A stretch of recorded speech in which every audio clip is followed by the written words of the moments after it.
کیا شیعہ کوئی مذہب ہے؟ اس کو مذہب کہنا چاہیے یا نہیں؟ اس مذہب کی ابتدا کہاں سے ہوئی یا کب وجود میں آیا اور کیسے اس فرقے کی ترویج ہوئی؟ یہ سوالات اور اس جیسے اور بھی بہت سے سوالات ہیں جو کہ ہر انسان جاننا چاہتا ہے، خاص طور پر جب محرم کا مہینہ آتا ہے تو اہل تشیع متحرک ہو جاتے ہیں اور اسی جی السلام علیکم دوستو، کیسے آپ سب؟ امید ہے کہ آپ سب خیریت سے ہوں گے۔ میں ہوں محمد جمال اور آپ دیکھ رہے ہیں میرا YouTube channel D G vlog. تو آج کی ویڈیو بہت ہی زبردست اور انٹرسٹنگ ہونے والی ہے، کیونکہ میں اسلام کے بارے میں ویڈیو بناتے رہتا ہوں اور ریاکشن کرتے رہتا ہوں اسلام کے بارے میں۔ تو آئیے آج ہم جانتے ہیں یہ شیعہ مذہب کی ابتدا کیسے ہوئی اور اس کے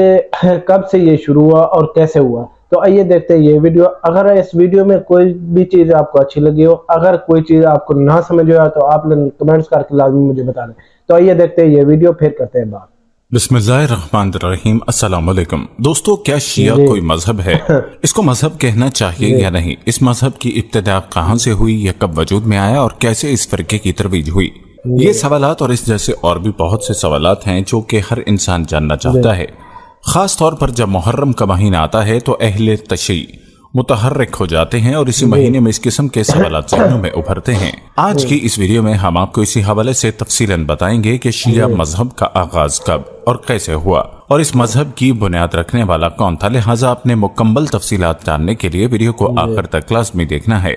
دوستو، واقعے کا آغاز کرنے سے پہلے آپ سے درخواست ہے، اگر آپ ہمارے چینل زما وائس کی ویڈیو پہلی بار دیکھ رہے ہیں اور ابھی تک آپ نے ہمارا چینل سبسکرائب نہیں کیا تو ابھی ہمارا چینل سبسکرائب کریں اور ساتھ ہی لگے بیل کے بٹن کو بھی پریس کریں تاکہ آپ کو مستقبل میں ہماری اپلوڈ ہونے والی مزید ویڈیوز کا نوٹیفیکیشن ملتا رہے۔ پیارے دوستو، واضح رہے کہ شیعہ مذہب ابتدائے وجود سے ہی رنگ برنگ شکلوں اور طرح طرح کے بھیسوں میں رونما ہوتا رہا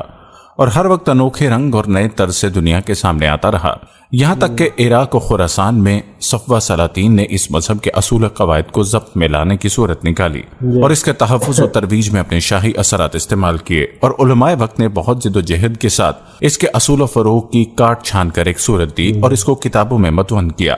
تب کہیں جا کر اس کی رنگا رنگی اور تغیر و تبدل بند ہوا اور اس مذہب کو ایک حالت پر قرار نصیب ہوا، مگر چونکہ تغیر و تبدل اس مذہب کی خصوصیت بن چکا تھا، اس لیے بانیان مذہب شیعہ وقت و زمانے کے مطابق اپنے خاص مذہب تراشتے رہے اور کسی ایک خاص طریق پر قرار نہیں لیا۔ یہی وجہ ہے کہ اس مذہب کے اصول و ارکان میں بڑا اختلاف پیدا ہوا۔ بخلاف دوسرے مذاہب کے گو و فروغ میں ایک دوسرے کے مختلف ہیں، مگر انہوں نے اصول کبھی نہیں بدلے اور ارکان مذہب میں تبدیلی کو کبھی روا نہ رکھا۔ تو چلیے آپ کو بتاتے ہیں کہ اس مذہب کی ابتدا کہاں سے ہوتی ہے۔ دوستو، تاریخ گواہ ہے کہ ابتدائی 3 خلفائے راشدین کے دور میں یہود و نصارہ، مجوس و مشرکین کے اکثر علاقے اللہ تعالیٰ کی عنایت سے صحابہ کرام و تابعین کے ہاتھوں فتح ہوئے اور کفار کو قتل و قید اور ذلت و ادبار سے سابقہ پیش آیا۔ غلامی کی ذلت برداشت کرنی پڑی اور جزیہ ادا کرنے پر مجبور ہونا پڑا۔ اس حالت سے نکلنے کے لیے اول 2 خلفائے کرام رضی اللہ تعالیٰ عنہم کے زمانے میں بھی انہوں نے بہت ہاتھ پاؤں مارے، میدان حرب و ضرب گرم کیے، مگر چونکہ نصرت الہی اسلام کی پشت پناہ تھی، اس لیے بجز ذلت و خواری کچھ ہاتھ نہ آیا، تو انہوں نے کھلے کفر کو منافقت کا حلیہ پہنانے کا فیصلہ کیا اور خلفائے سوم حضرت عثمان رضی اللہ تعالیٰ عنہ کے عہد میں ان میں سے بہت سے لوگ کلمہ پڑھ کر اسلام میں شامل ہو گئے اور دربردہ نور اسلام کو بجانے اور مسلمانوں میں فتنہ و فساد اور بغض و عناد کو ہوا دینے کی تدبیروں میں لگ گئے۔ دوستو، کہتے ہیں کہ جب تقدیر الہی سے دور خلافت ختم ہونے لگا تو مصریوں کی ایک جماعت نے خلیفہ ثالث رضی اللہ تعالیٰ عنہ کے خلاف علم بغاوت بلند کر دیا اور ان کی اطاعت سے منکر ہو گئے۔ بغاوت کی آگ بھڑکانے میں یہ گروہ سب سے زیادہ پیش تھا۔ اس گروہ کے دیگر افراد جو اطراف و اکناف خصوصاً کوفہ اور نواحی عراق میں پھیلے ہوئے تھے، موقع غنیمت جان کر مدینے میں سمٹ آئے اور وہ سارے فتنہ انگیز پروگرام جو سالوں سے ترتیب دیے جا رہے تھے اور جن کو دبدبہ اسلام کے سبب زبان پر لانے کی جرت نہ کر پا رہے تھے، علل اعلان ان پر عمل شروع کر دیا، جس کے نتیجے میں حضرت عثمان رضی اللہ تعالیٰ عنہ کی شہادت ہوئی اور حضرت علی کرم اللہ وجہ کی خلافت قائم ہوئی۔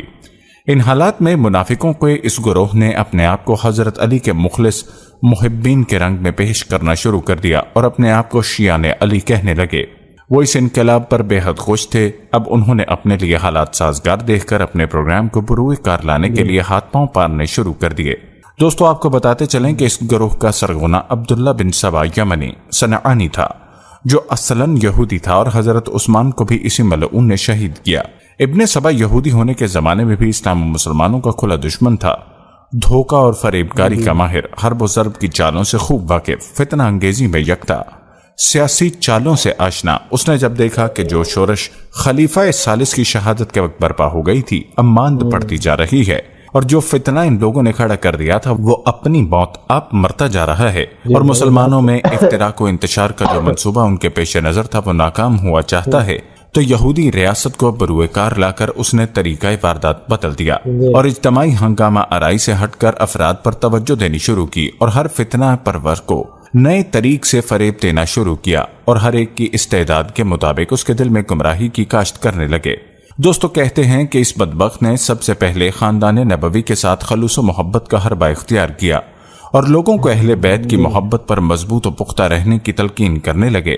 خلیفہ برحق کی جانبداری، دوسروں کے مقابلے میں ان کو ترجیح، اور ان کے مخالفین کی باتوں پر کان نہ دھرنے کی پالیسی اختیار کرنے کو کہنے لگے، اور یہ باتیں ایسی تھیں کہ ہر خاص و عام کا مطمع نظر تھیں، اور کہیں سے بھی ان کی مخالفت متوقع نہیں تھی، اس لیے کہ ان کی کافی پذیرائی ہوئی اور لوگوں میں اس کا اعتماد بہت بڑا، اور اس کو مسلمانوں کا خیر خواہ سمجھا جانے لگا۔ اس کے بعد اس نے یہ کہنا شروع کیا کہ جناب رسول اللہ کے بعد حضرت علی رضی اللہ تعالیٰ عنہ سے افضل ہیں، اور نبی کریم سے سب سے اقرب انسان ہیں، کیونکہ آپ رسول اللہ کے وصی بھائی اور داماد ہیں، اور حضرت علی کرم اللہ وجہ سے متعلق قرآن مجید میں جو آیات فضائل ہیں یا جو احادیث مروی ہیں وہ سب اس کے ساتھ اپنی طرف سے احادیث گڑ گڑ کر لوگوں میں پھیلانی شروع کی۔ جب اس نے دیکھا کہ اس کے شاگرد اور ماننے والے حضرت علی رضی اللہ تعالیٰ عنہ کی فضیلت پر ایمان لے آئے اور ان کے ذہنوں میں یہ بات جڑ پکڑ گئی، تو اپنے بہت ہی خاص لوگوں اور اپنے بھائیوں کو نہایت رازداری کے ساتھ بتایا کہ حضرت علی رضی اللہ تعالیٰ عنہ پیغمبر علیہ السلام کے وصی تھے، اور نبی کریم نے کھلے الفاظ میں ان کو اپنا خلیفہ مقرر فرمایا تھا، اور یہ کہ آپ کی خلافت قرآن مجید کی اس آیت انما ولیکم اللہ رسول سے ظاہر ہوتی ہے۔ لیکن صحابہ نے مکر سے اور اقتدار کی خاطر حضرت کی وصیت کو ضائع کر دیا، اور خدا و رسول کی اطاعت نہیں کی، اور حضرت علی کے حق کو تلف کر دیا، اور نعوذ باللہ دنیا کے لالچ میں آ کر دین بھی چھوڑ بیٹھے، اور باغ فدق کے سلسلے میں سید النساء اور خلیفہ اول رضی اللہ تعالیٰ عنہ کے مابین شکر رنجی ہو گئی، جو صلح و صفائی کے بعد ختم بھی ہو گئی تھی۔ اپنے قول کے ثبوت میں سند و دلیل کے طور پر بیان کیا، اور ان ہماریوں کو یہ راز چھپانے کی ازحد تاکید کی، اور یہ کہا کہ اگر لوگوں سے اس مسئلے پر تمہاری بحث ہو جائے تو بطور حوالہ میرا نام ہرگز نہ لینا، بلکہ مجھ سے نفرت و بیزاری ظاہر کرنا، کیونکہ میں نام و نمود اور شہرت کا خواہاں نہیں، نہ چاہوں مرتبہ کی خواہش رکھتا ہوں۔ اس نصیحت سے میرا مقصد صرف ایک حق بات کہنا اور ایک واقعے کو ظاہر کر دینا ہے۔ اس کی اس وسوسہ اندیزی کا یہ نتیجہ نکلا کہ خود جناب علی کرم اللہ وجہ کی فوج میں ان باتوں کا تذکرہ اور خلفاء پر طعن و شنان کا سلسلہ جاری ہو گیا، مناظر بازی اور جھگڑوں کا آغاز ہو گیا، حتیٰ کہ خود حضرت علی کرم اللہ وجہ نے برسر ممبر خطبہ میں اس جماعت سے اپنی نفرت و بیزاری کا اظہار فرمایا۔ بعض سرگرم لوگوں نے دھمکایا اور شرعی سزا کا خوف دلایا۔ پیارے دوستو کہتے ہیں کہ جب ابن سبا نے دیکھا کہ تیر نشانے پر بیٹھا ہے اور شہد کی انگلی کام کر گئی ہے، اور مسلمانوں کے عقیدے میں فتنہ و فساد کا بیج برابر ہو گیا ہے، مناظرہ بازی میں ایک دوسرے کی عزت و آبرو کا کوئی پاس نہیں رہا، تو اس ملعون نے اگلے قدم کے طور پر اپنے مخصوص ترین شاگردوں کی ایک اور جماعت منتخب کی، اور رازداری کا خلف لینے کے بعد پہلے سے بھی زیادہ باریک اور نازک راز کا انکشاف کیا کہ جناب علی المرتضیٰ سے چند ایسی باتوں کا ظہور ہوتا ہے جو کسی انسان کی طاقت سے بالاتر ہیں، مثلا کرامتیں، ذاتوں کا بدل دینا، غیب کی خبریں سنانا، مردوں کو زندہ کر دینا، اللہ کی ذات اور دنیا کے حقائق بیان کرنا، باریک اور گہری جانچ، حاضر جوابی، الفاظ و عبارت میں فصاحت و بلاغت، زہد اور پرہیزگاری، بلند درجہ بہادری اور وہ قوت و طاقت کہ دنیا نے نہ دیکھی نہ سنی۔ پھر پوچھا کہ تم جانتے ہو یہ سب کچھ کیوں اور کیسے ہوا؟ اس کا راز کیا ہے؟ سب نے عاجزی کا اظہار کر کے کہا نہیں، ہم نہیں جانتے، آپ فرمائیے۔ تو ان کے جذبہ شوق کو خوب بھڑکا چکا تو رازوں کو چھپانے کی مزید تاکید کر کے کہنے لگا، یہ سب کچھ خواص الوحیت ہے جو لباس بشریت میں جلوہ گر ہیں، غیر فانی لباس فنا میں خود کو نمودار کر رہا ہے، یعنی جان لو کہ علی ہی معبود ہیں، ان کے سوا اور کوئی معبود نہیں۔ اور اپنے قول کی شہادت و تائید میں حضرت علی کرم اللہ وجہ کے وہ کلمات پیش کیے جو بحالت، وجد اور کیفیت کبھی اولیاء اللہ پر غالب و طاری ہو جاتے ہیں، آپ کے منہ سے نکلے تھے، مثلا انا حی الموت، میں زندہ ہوں نہیں مروں گا، انا ابعث من فی القبور، قبروں سے مردوں کو میں اٹھاؤں گا، انا مقیم القیامہ، میں ہی قیامت برپا کروں گا۔ چنانچہ ہونٹوں نکلی کوٹھوں چڑی کے مصادق، یہ نازیبا کلام بھی راز نہ رہا اور لوگوں میں پھیلتا چلا گیا اور جناب امیر المومنین کے سمع مبارک تک بھی پہنچا۔ آپ نے استاد شاگرد سب کو پکڑا اور فرمایا، تم نے ان خرافات سے توبہ نہ کی تو سب کو آگ میں جلا کر مانگ ڈالوں گا۔ چنانچہ سب نے توبہ کی۔ اس کے بعد ابن سبا کو مدائن میں جلا وطن کر دیا، مگر وہ وہاں بھی اپنی حرکتوں اور غلط اور گمراہ کن عقائد کی تعلیم و اشاعت سے باز نہیں آیا۔ اپنے خاص گروہوں کو آذربائیجان اور عراق کے علاقوں میں پھیلا دیا اور ادھر حضرت علی کرم اللہ وجہ کی مہم اور خلافت کے سبب اتنے مصروف و مشغول رہے کہ ابن سبا اور اس کے چیلوں کی طرف توجہ نہ دے سکے، یہاں تک کہ اس ملعون کے پھیلائے غلط عقائد نے لوگوں کے دلوں میں جڑ پکڑ لی اور خوب مشہور ہوئے، اور یوں جناب امیر المومنین کے فوجی اس وسوسے کو قبول کرنے اور نہ کرنے کی بنا پر 4 فرقوں میں بٹ گئے۔ پہلا فرقہ ان مخلصین اور جانثار ساتھیوں کا ہے جو اہل سنت والجماعت کے مقتدی و پیشوا ہیں۔ یہ حضرات اصحاب قبار، ازواج مطہرات کے حق شناس اور ظاہر و باطن کے پاسدار، نیز جنگ و جدل کے باوجود سینے کے بے کینہ اور پاک و صاف رکھنے میں جناب علی المرتضیٰ کے قدم بقدم رہے۔ ان کو ہی شیعان اولا اور شیعان مخلصین کہتے ہیں۔ اور مصداق آیت کریمہ، البتہ میرے خاص بندوں پر تیرا غلبہ نہ ہو سکے گا۔ یہ حضرات ہر حیثیت سے اس دھوکے باز شیطان کے شر سے محفوظ و مامون رہے اور ان کے دماغ پر اس شیطان کے گندے عقائد کا کوئی دھبا نہ لگ سکا۔ حضرت علی کرم اللہ وجہ خود اپنے خطبوں میں ان لوگوں کی مدح فرمائی اور ان کے رویے کو سراہا۔ دوسرا فرقہ تفضیلی شیعوں کا تھا جو حضرت علی کرم اللہ وجہ کو تمام صحابہ سے افضل کہتے تھے۔ یہ ابن سبا کے ادنا شاگردوں میں سے تھے اور انہوں نے اس وسوسے کو ایک مختصر سے قصے کو تسلیم کیا، لیکن حضرت علی رضی اللہ تعالی عنہ نے ان کو بھی ڈانٹا ٹپٹا اور فرمایا، اگر کسی کے بارے میں نے یہ سنا کہ وہ مجھے جناب شیخین رضی اللہ تعالی عنہما پر فضیلت دیتا ہے تو میں اسے افطرا کی شرعی حد 80 کوڑے ماروں گا۔ تیسرا فرقہ تبرعی شیعوں کا تھا۔ ان کو شیعہ سبیہ بھی کہتے تھے۔ یہ لوگ عقیدتاً صحابہ کرام کو ظالم، غاصب بلکہ کافر و منافق مانتے اور کہتے گویا یہ اس شیطان مجسم کے درمیانی درجے کے شاگرد تھے۔ امیر المومنین حضرت عائشہ صدیقہ اور حضرت طلحہ و زبیر رضی اللہ تعالی عنہ سے حضرت علی کرم اللہ وجہ کا تنازع ان لوگوں کے مذہب کے لیے مفید اور ان کے خیال میں محرک بن گیا، اور چونکہ ان جھگڑوں کی بنیاد خلیفہ سوئم رضی اللہ تعالی عنہ کی شہادت تھی، اس لیے لامحالہ ان لوگوں نے ان کی شان میں بھی زبان طعن دراز کی، اور جبکہ خلیفہ سوم کی خلافت کی بنیاد شیخین رضی اللہ تعالی عنہ کی خلافت پر تھی اور حضرت عبد الرحمن بن عوف اس کے ہم خیال صحابہ بحیثیت ثالث بانی مبانی تھے، اس لیے ان بدبختوں کے تیر ملامت کا یہ حضرات بھی نشانہ بنے، اور مخلصین کے ذریعے جب بھی اس وشنان و تبرہ کی اطلاع حضرت علی کے سمع مبارک تک پہنچی، آپ خطبہ عام کے وقت ان لوگوں کو برا بلا کہتے اور ان لوگوں سے اپنی کھلی بیزاری کا اظہار فرماتے۔ دوستو، چوتھا فرقہ غالی شیعوں کا تھا، اور یہ ابن سبا کے خاص الخاص شاگرد اور رازدار دوستوں کا گروہ تھا، اور یہی گروہ جناب امیر المومنین کی الوہیت کا قائل تھا۔ اور جس طرح قرآنی آیت کہ ہم نے ان میں اپنی روح پھونکی سے دھوکہ کھا کر نصارہ حضرت عیسیٰ کے متعلق اپنے مذہب کی صحت ثابت کرتے ہیں، اسی طرح یہ لوگ بھی حضرت علی کے بعض کلمات کی لچر تعویلات سے اپنے لچر و بیہودہ عقیدے کی صحت کی کوشش کرتے ہیں۔ پیارے دوستو، یہ ہے شیعہ مذہب کے وجود میں آنے کی حقیقت اور اصل بنیاد کا موجد و بانی۔ یہی بد باطن نفاق پیشہ یہودی تھا جسے دنیا عبداللہ بن سبا کے نام سے پہچانتی ہے۔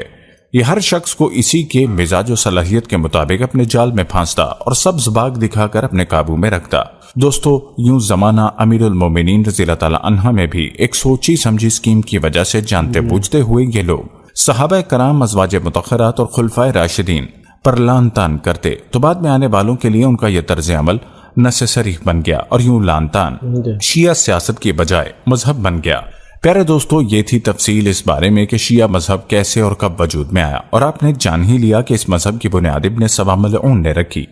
وہی اس مذہب کا بانی ہے۔ اس کے بعد اس مذہب کی ایک لمبی تاریخ ہے جس کا احاطہ اس مختصر ویڈیو میں نہیں کیا جا سکتا، البتہ آپ کو چیدہ واقعات سے آگاہ کرتے ہیں۔ یاد رہے کہ امیر المومنین حضرت علی کرم اللہ وجہ کے عہد میں شیعت کے جنم لینے اور 4 فرقوں میں بٹ جانے کے بعد شیعہ مذہب میں اور بھی نئی نئی باتیں رونما ہوتی ہیں۔ اس تغیر و تبدل میں فرقہ بازی کا راز یہ ہے کہ ہر انقلابی موڑ پر اس مذہب نے نیا چولا بدلا اور نئے روپ اور نئے مذہب کی شکل میں دنیا کے سامنے آیا، اور اس قسم کے اکثر انقلابات ائمہ کرام کی شہادت کے موقع پر بھی رونما ہوتے رہے۔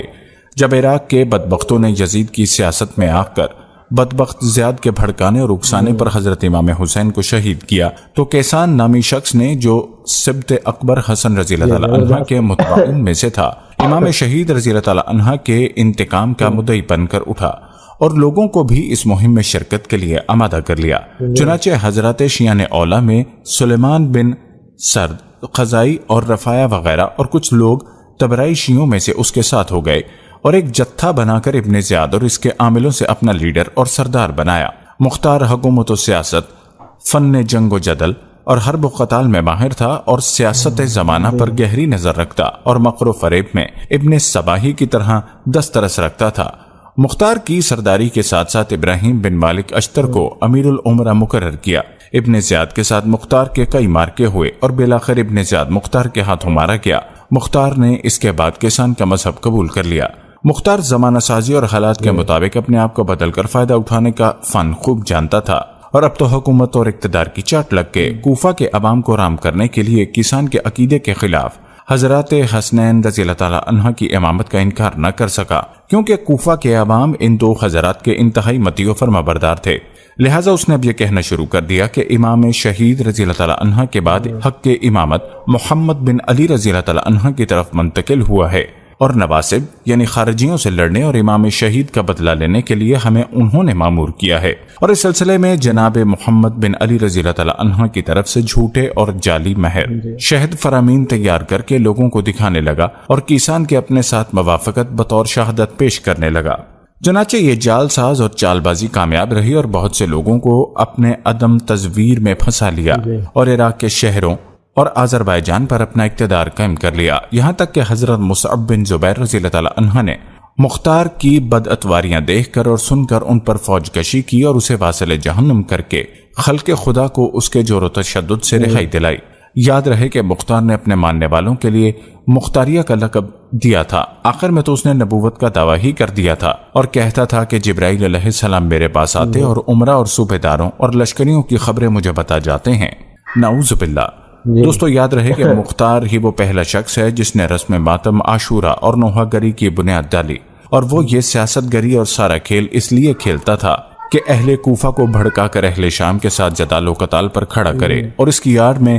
زمام سلطنت و اقتدار پر اپنا قصبہ مضبوط رکھے۔ اس کو امام حسین رضی اللہ تعالی عنہ سے کیا واسطہ تھا، وہ تو خود پیغمبر بن بیٹھا اور اس کے پیروکار علل ایران صحابہ کرام پر سب و شتم کرتے تھے۔ جب جناب محمد بن حنیفہ رحمۃ اللہ کی وفات ہو گئی تو کیسانیہ انتخاب امام میں پاقت مختلف ہو گئے کہ اب امامت کس طرف منتقل ہوگی۔ ابو قریب جو اس فرقے کے سرداروں میں سے تھا یہ کہنے لگا کہ محمد بن علی رحمۃ اللہ خاتم الائمہ ہیں، وہ فوت نہیں ہوئے بلکہ دشمنوں کے خوف سے روپوش ہو گئے، کچھ عرصے بعد ظہور فرمائیں گے، اور مطلب اس کا یہ تھا کہ لوگ کسی دوسرے کے پیرو اور گرویدہ نہ ہو جائیں، بدستور سابق میرے ہی مطیع و فرما بردار بنے رہیں۔ دوستو آپ کو بتاتے چلیں کہ اس زمانے میں مذہب تشیع صرف دو فرقوں کیسانیہ اور مختاریہ میں بٹا ہوا تھا، اور کوفے کے شیعہ اسی مذہب کے پیرو تھے۔ غالی شیعہ اور تفضیلی شیعہ بہت کم اور ذلیل و حقیر ہو کر رہ گئے تھے، البتہ کیسانیہ فرقے میں زبردست پھوٹ تھی اور خود کئی فرقوں میں تقسیم ہو گئے۔ یاد رہے کہ اہل تشیع کے جتنی بھی لڑائی رہی ہے وہ اماموں کے حوالے سے رہی ہے اور اپنے اماموں کو لے کر ہی وہ اختلافات میں گھرے رہے ہیں، جس کی ایک لمبی داستان ہے۔ البتہ ہماری آج کی ویڈیو کا مقصد یہی تھا کہ آپ کو یہ بتایا جائے کہ شیعہ مذہب کیسے اور کب شروع ہوا، جس کے بارے میں مکمل تفصیل آپ کے سامنے میں پیش کر دی گئی۔ ہم یہ امید کرتے ہیں کہ آپ کو ہماری آج کی یہ ویڈیو ضرور پسند آئی ہوگی۔ اگر آپ کو ہماری آج کی یہ ویڈیو پسند آئی ہے تو سب سے پہلے اس کو لائک کریں، اپنی رائے کا اظہار کمنٹ سیکشن میں لازمی کریں۔